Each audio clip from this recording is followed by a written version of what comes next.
Well, and Claire, that's something that I was thinking about last night, that probably, just my opinion, probably what we're seeing now is going to be washed away fairly quickly after the convention's over, if it's Donald Trump trying to soften his image on immigration, because people are not going to be seeing images over the next 2.5 months of Donald Trump swearing in the 5 people that he wants to actually come to the United States of America.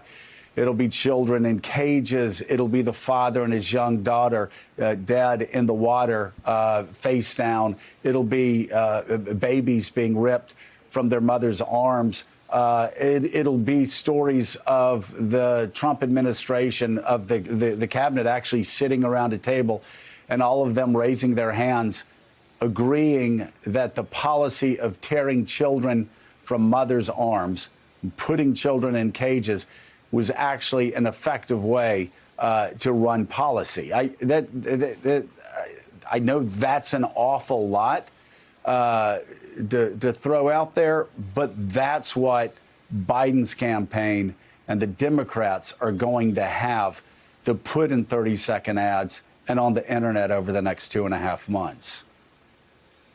Yeah, I got to tell you, my blood pressure is still high.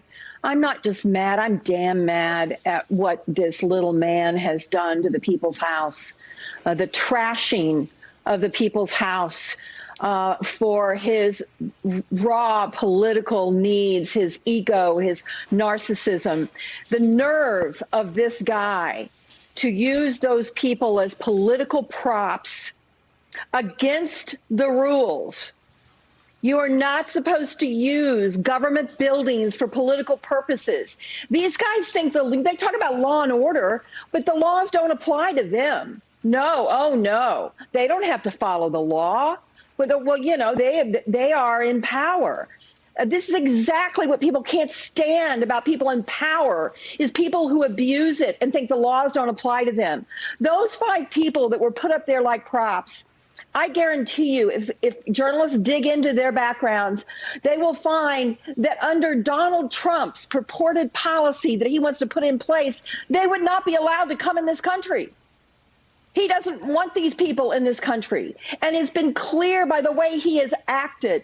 And, we were all told as children, it's not what you say, it's what you do. What he has done has been the most anti-immigration president in our country's history. He's caged children and committed the worst human rights abuses you could possibly do, which is ripping children from their families.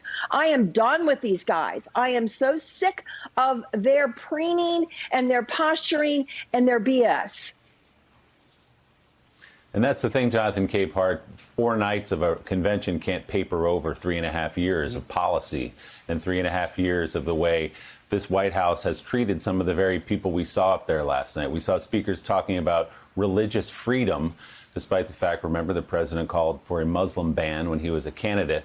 We saw Melania Trump, the first lady, imploring people to be nice on social media, to be best, ignoring the president of the United States, her own husband's behavior on social media. So you can put on a gauzy pageant, but it's not reflective of what's been happening in the building where they're holding it. Right. I hope the Democrats, particularly the Biden-Harris campaign, were watching Claire just now, and they should take that rage and that upset and offended feeling and bottle it. Because that is the alternate view that we're getting from the Republican National Convention. They are pretending as if COVID is in the rearview mirror, that the economy never cratered and is still in the hole. They're pretending that, oh, well, if we just put black people up like Blackdrop, everyone will think that the unrest in the streets has nothing to do with African Americans being shot in the streets by vigilantes or law enforcement. The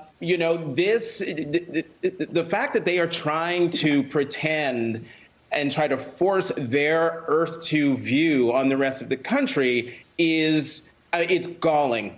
But, and this, Noah, I think this will be the first time you and I agree on something. I agree with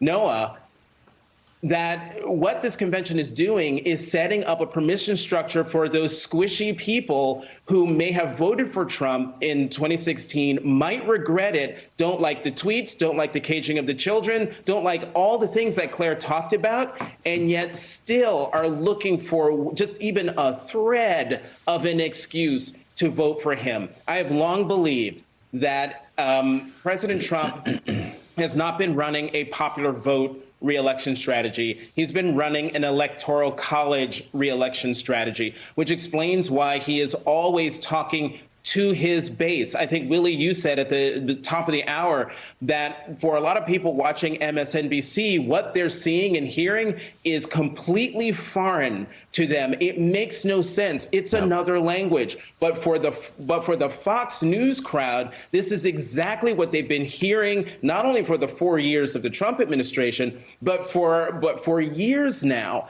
And so if your worldview is the Fox News worldview, and you've got 4 straight days of a Republican convention reinforcing that view that everything is fine, look, there are black people on the stage, and that makes me feel comfortable that, oh, maybe he's not a racist, I can vote for him. And that is what Democrats need to keep in mind, that an election that we all know could possibly be close, when the president is doing that, when the Republican National Committee is setting up that permission structure, Democrats need to bottle Claire McCaskill's anger and use it to chip away at the permission structure. Break that permission structure down, because it needs to be broken down. Thanks for checking out MSNBC on YouTube, and make sure you subscribe to stay up to date on the day's biggest stories. And you can click on any of the videos around us to watch more from Morning Joe and MSNBC. Thanks so much for watching.